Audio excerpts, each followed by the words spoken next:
Jepang kerap dipuja sebagai salah satu negara paling modern di dunia. Dengan teknologi canggih, perekonomian yang mapan, serta budaya populer yang merambah ke setiap sudut bumi, negara ini tampak sangat sempurna dari luar. Kota-kotanya juga tampak sangat bersih, transportasi yang tepat waktu, tingkat kejahatan yang rendah, dan warga yang terkenal sangat disiplin. Hanya saja, di balik wajah yang tampak rapi itu, Jepang menyimpan wajah lain yang nyaris tidak pernah ditampilkan di media. Jepang adalah negeri dengan dua wajah. Satu wajah tampak sangat berkilau, sementara wajah yang kedua memperlihatkan kondisi suram, penuh kesepian, serta ketidakberdayaan.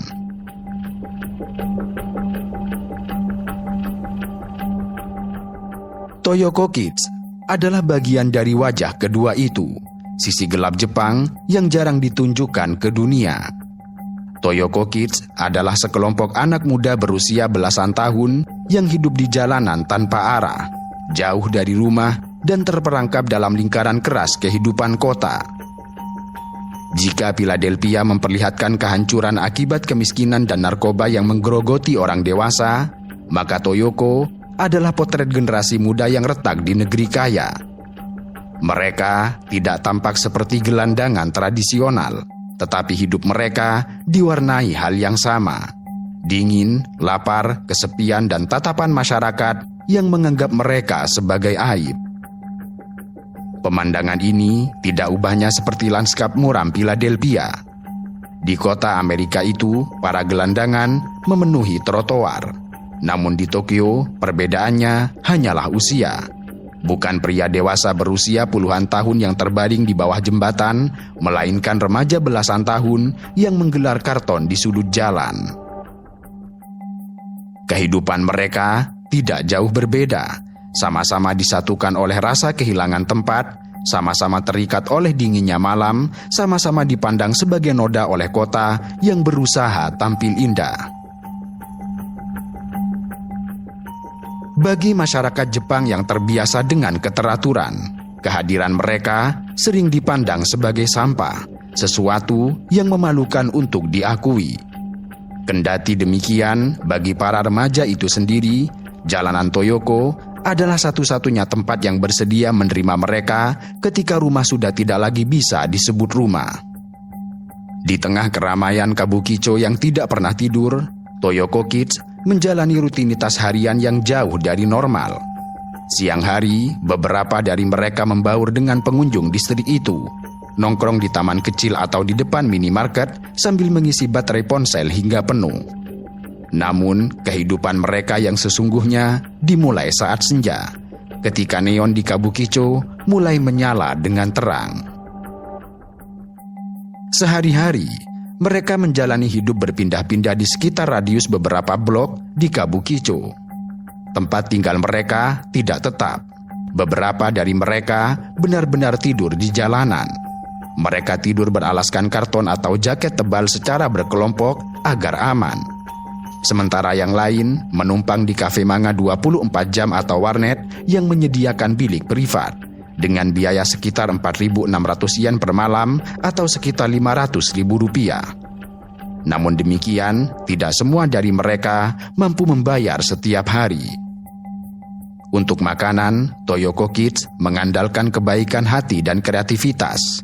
Banyak di antara mereka bertahan dari kemurahan orang lain, semisal karyawan restoran cepat saji yang iba dengan memberi makanan sisa, atau relawan sosial yang datang membawa onigiri gratis.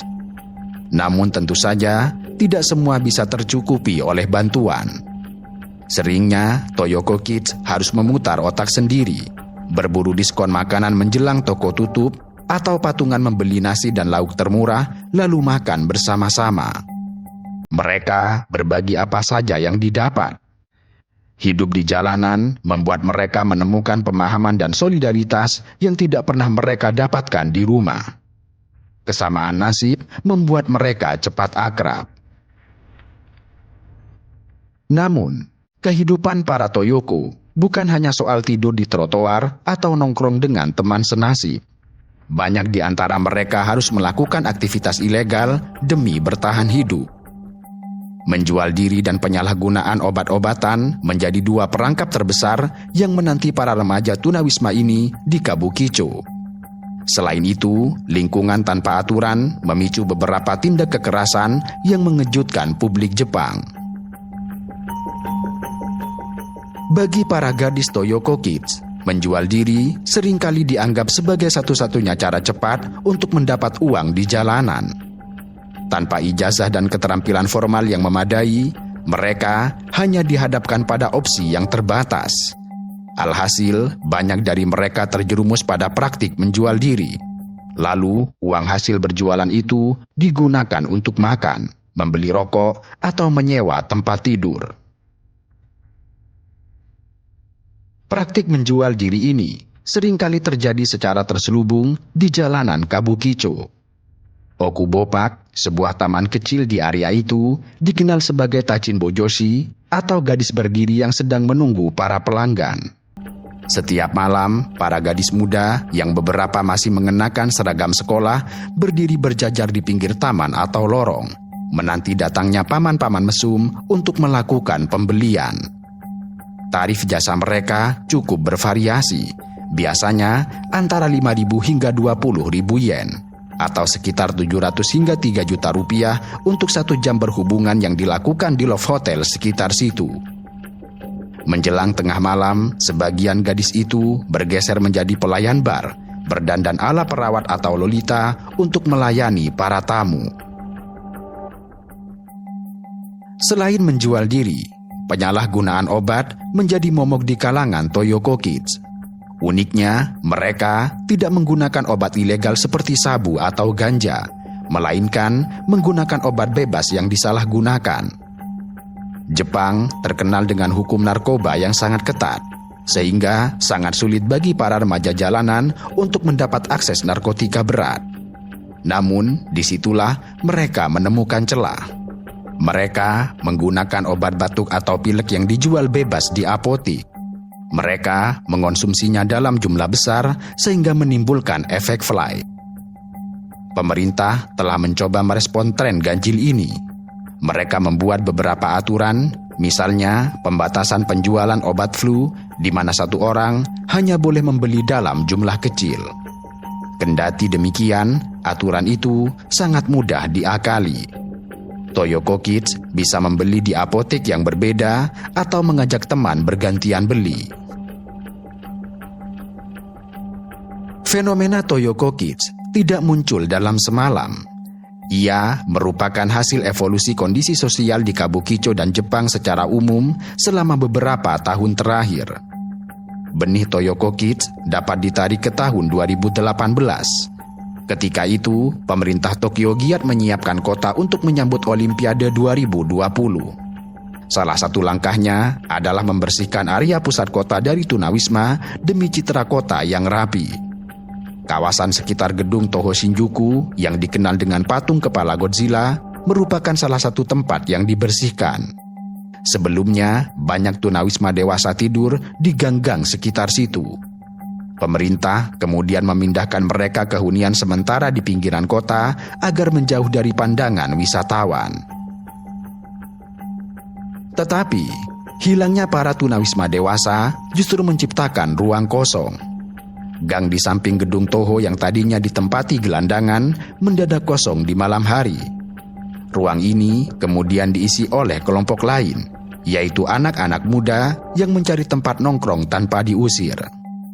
Saat itu, istilah Toyoko Kids belum ada, tetapi sekumpulan remaja sudah mulai terlihat berkumpul di tempat itu. Nama Toyoko sendiri mulai melekat sekitar tahun 2019. Sebutan ini kabarnya muncul dari para pekerja malam di Kabukicho yang melihat anak-anak ini sering mangkal di Tohoyoko. Toyoko menjadi istilah gaul di kalangan mereka untuk menyebut area tempat kumpul anak-anak ini. Lalu dari situ, saat populasi remaja tersebut kian banyak, muncullah julukan Toyoko Kids. Lebih dari itu, Toyoko Kids bukan sekedar anak nakal atau remaja yang kabur dari rumah untuk bersenang-senang. Mereka adalah produk dari retaknya sistem sosial Jepang, negara yang terkenal disiplin, tertib dan kaya, namun menyimpan jurang gelap yang tidak banyak disadari. Secara ekonomi, Jepang memang dikenal cukup kuat, tetapi angka kemiskinan relatif, terutama di kalangan anak muda, tidak bisa diabaikan. Meski jarang terlihat dalam bentuk gubuk kumuh atau pengemis di jalanan, kemiskinan di Jepang bersifat tersembunyi. Anak-anak yang orang tuanya bekerja dengan gaji rendah atau terjebak dalam pekerjaan kontrak tidak menentu, kerap tumbuh tanpa jaminan stabilitas. Sistem kerja Jepang juga terkenal sangat keras. Jam kerja yang panjang, lembur yang tidak berujung, dan budaya perusahaan yang menuntut totalitas. Banyak orang tua yang pulang larut malam terlalu lelah untuk berbicara dengan anak-anak mereka. Akibatnya, anak-anak itu tumbuh tanpa bimbingan emosional. Mereka mungkin memiliki kebutuhan materi, tetapi mereka kosong secara batinia. Dan bagi sebagian remaja, ketiadaan ini terasa lebih menyakitkan daripada kemiskinan itu sendiri. Mereka merasa kondisi itu menjadikan rumah bukan lagi sebagai tempat nyaman. Ditambah lagi, sistem sosial Jepang yang menekankan kesempurnaan serta pencapaian membuat mereka yang gagal untuk memenuhi standar merasa tidak berguna. Di balik wajah disiplin dan harmonis keluarga Jepang, banyak yang retak dalam diam. Retakan ini tidak selalu tampak dari luar.